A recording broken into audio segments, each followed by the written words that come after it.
Ketika kita membayangkan begitu Masya Allahnya Rasulullah, pernah nggak sih kita memikirkan bagaimana sulitnya menjadi seorang Khadijah? Ia yang harus dapat menyesuaikan dirinya dengan keadaan Rasulullah sebagai kekasih Allah. Ya, seperti peribahasa di balik pria sukses ada wanita hebat. Wanita terhebat pada zaman awal kenabian Rasulullah adalah Khadijah. Bukan hanya karena ia pengusaha, tapi karena keikhlasannya pada luka-luka masa lalu yang membuatnya memiliki hati sekuat baja. Walaupun hidup tanpa keadaan kekurangan, masa lalu Khadijah dipenuhi kepedihan. Namun ia mampu melewatinya. Hidup ditinggal suami dan mengurusi anak sebagai janda sekaligus pengusaha, itu bukan hanya sekali ia jalani. Ia juga baik hati.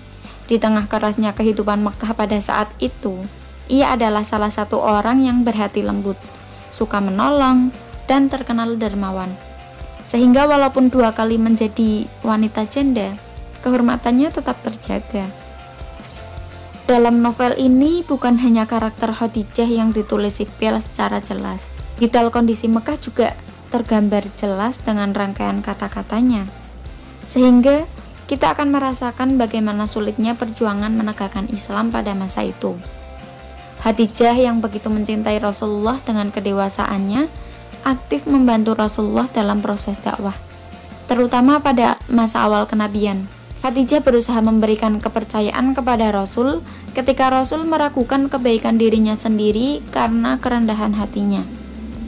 Ketika orang Mekah menganggap Rasul itu penyihir, Khadijah yang meyakinkan Rasul bahwa beliau adalah orang yang baik. Jadi yang menemuinya di Gua Hira itu pasti bukan iblis, melainkan malaikat. Salah satu cuplikan yang paling saya sukai adalah saat malaikat Jibril bertamu di kamar Rasulullah. Khadijah mencoba membuka jilbabnya dan mendekati Rasulullah. Kemudian ia bertanya kepada Rasul, "Apakah makhluk itu masih ada di sana?" Ya, Khadijah bertanya seperti itu karena hanya Rasulullah yang dapat melihat malaikat Jibril. Rasulullah kemudian menjawab bahwa ia sudah pergi sejak Khadijah melepas jilbabnya.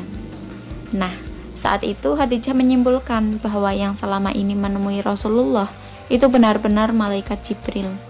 Karena jika ia iblis, ia justru akan tetap ada di sana.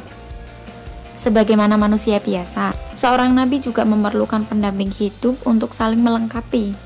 Begitu mulianya Siti Khadijah yang terpilih sebagai pendamping Nabi yang agung.